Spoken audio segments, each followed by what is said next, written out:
નમસ્કાર ખેડૂત મિત્રો, સરળ એફ તમારું સ્વાગત કરે છે કપાસ કોટનના ભાગમાં. તો લઈએ તમામ તાજા રિપોર્ટની માહિતી. તે પહેલા જે ખેડૂત મિત્રો નવા હોય ચેનલને સબસ્ક્રાઇબ અવશ્ય કરે, જેથી તમને રોજે રોજ નવું કંઈક જાણવા મળે અને બીજા ખેડૂતોના ભાગ તમે શેર કરી શકો છો. વોટ્સઅપ ગ્રુપ અને ફેસબુક પેજ ઉપર તમને ભાગ સારા લાગે તો લાઈક પણ તમે કરી શકો છો ભાગને. કપાસની અંદર આજે પણ ગુરુવારના રોજ ઘટાડો તમને જોવા નહીં મળે. અલગ અલગ વિસ્તારોમાં સ્ટેબલ બજાર જોવા મળશે, માહોલ છે સ્થિર જોવા મળશે. કપાસ બજારની અંદર કોઈ વધારે પડતો ઘટાડો નહીં, કોઈ વધારે પડતો સુધારો પણ નહીં. અમુક એક એક્સ્ટ્રા ક્વોલિટીમાં 5-10 રૂપિયાનો કદાચ સુધારો જોવા મળી શકે. બાકી જનરલ કેટેગરીમાં છે સ્થિર બજાર જોવા મળશે. ઘટેલું બજાર એકેય વિસ્તારમાં જોવા નહીં મળે. ગુજરાતના ખૂણે ખૂણે બજાર છે આપણને મજબૂત અને સારી સ્થિતિમાં જોવા મળશે, કારણ કે વેચવાલીનું પ્રમાણ છે આજે પણ છે આપણે ઘણું બધું ઓછું જોવા મળી શકે છે.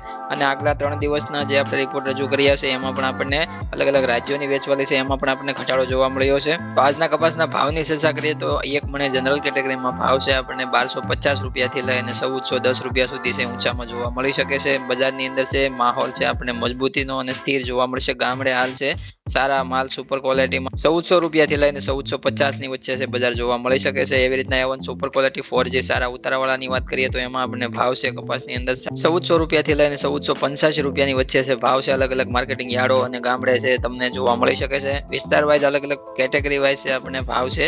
અમુક જ્યાં વિસ્તારમાં જ્યાં વેચવાલીનું પ્રમાણ થોડું વધારે હોય ત્યાં ભાવ સ્થિર જોવા મળશે. બાકી વિસ્તારોમાં છે જ્યાં વેચવાલી ઓછી છે ત્યાં સારા A1 સુપર ક્વોલિટીની અંદર છે ભાવ છે 5-10 રૂપિયા મજબૂતીમાં પણ જોવા મળી શકે છે. અને સાંજના ભાગમાં આપણે ચર્ચા કરીએ એવી રીતના આપણને જાન્યુઆરી મહિના દરમિયાન છે વીક ક્વોલિટીના જે નબળી ક્વોલિટીના કપાસ છે વધારે પ્રમાણમાં વેચવાલીમાં જોવા મળી રહ્યા છે અને એની જ વેચવાલી છે વધી રહી છે. એટલા માટે છે ખાસ તમારી પાસે વીક ક્વોલિટીનો કપાસ હોય અથવા તો નબળી ક્વોલિટીનો કોઈ પણ કપાસ હોય છે તો એને કદાચ તમારે જરૂરિયાત હોય તો વેચવા માટે અત્યારે આ છે વધારે પડતું સારું બજાર ન ગણી શકાય, પણ નાણાં છૂટા કરવા માટે છે વધારે પડતો સમય સારો ગણી શકાય, કારણ કે તમે પાછળ છે સારી ક્વોલિટી વાળો કપાસ છે રાખી શકો અને નબળી ક્વોલિટી વાળો અત્યારે હાલ કપાસ તમે વેચીને એ નાણાં છે છૂટા કરી શકો અને એ નાણાંનો ઉપયોગ તમે કરી શકો. અને જે તમારી પાસે સ્ટોક રાખવા માટે છે સારી ક્વોલિટીનો કપાસ વધે એનો ભાવ ઊંચો તમે લઈ શકો પાછળથી.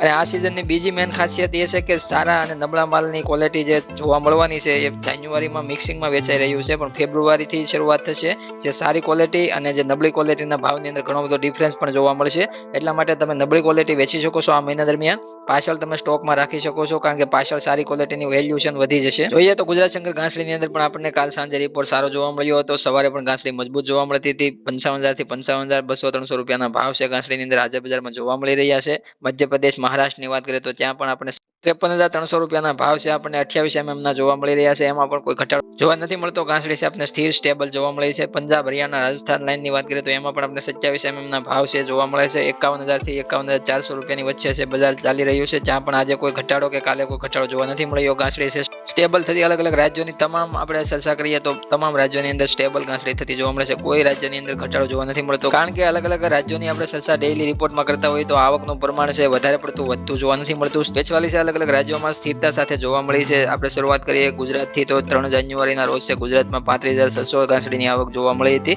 મહારાષ્ટ્રની વાત કરીએ તો 37,000 ઘાસડીની આવક જોવા મળે છે.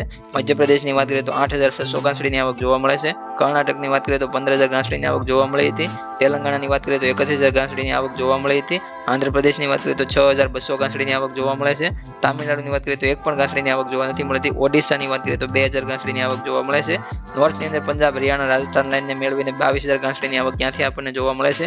એકંદરે ઓલ ઓવર 3 જાન્યુઆરીના રોજ છે પ્રથમ આવકમાં મહારાષ્ટ્ર જોવા મળે છે અને બીજા સ્થાને છે ગુજરાત જોવા મળે છે. ઓલ ઓવર ટોટલ જોઈએ દેશની અંદર 1,57,400 ઘાસડીની આવક છે આપણને 3 જાન્યુઆરીના રોજ થતી જોવા મળે છે. એટલે 1 થી 1.5 લાખ અને 1.5 લાખ થી 5-7 હજાર ઘાસડી છે વધીને આપણને થોડી જોવા મળે છે. એટલે 7,000-8,000 ઘાસડી વધે ઘટે એવું આપણને હાલ 3 દિવસથી જોવા મળી રહ્યું છે. એટલા માટે સ્ટેટ વાઇઝ એસ્ટિમેટેડ કોટન અરાઇવલ્સની અંદર છે થોડો આપણને ઘટાડો જોવા મળે છે. જે આપણને ડિસેમ્બર મહિનામાં આવક જોવા મળતી હતી ઘાસડીની એની અંદર હજી આપણે 3 જાન્યુઆરી સુધીનું આપણે જે જોયું છે એની અંદર છે આપણને ઘટાડો જોવા મળ્યો છે. હવે ચર્ચા કરીએ વિદેશ વાયદાની જે રાતની સપાટી છે આપણને ઊંચી જોવા મળી હતી. જે 81.46 સેન્ટ મથાળાની સપાટી બતાવવામાં સક્ષમ વાયદો રહ્યો હતો. ફરીથી વાયદાની સપાટી છે 80.78 સેન્ટના લેવલે છે આપણને વાયદો બંધ થતો જોવા મળ્યો હતો. વાયદાની જે સ્થિતિ છે અત્યારે હાલ 80.72 સેન્ટની જોવા મળે છે. એટલે વાયદાની અંદર છે આપણને એક દિવસે 80 ની નીચે તળિયાના ભાવ વાયદો બતાવે છે તો એક દિવસ છે આપણે 80 સેન્ટ ઉપર 81 સેન્ટ ઉપર છે ભાવ છે મથાળાના બતાવે છે. એટલા માટે છે 81 સેન્ટ થી 80 સેન્ટની વચ્ચે છે ગાળો છે અત્યારે હાલ જે આંકડા આવવાના છે એના માટે છે વધારે પડતો વાયદો છે સેટલ થવા તૈયાર થઈ રહ્યો છે.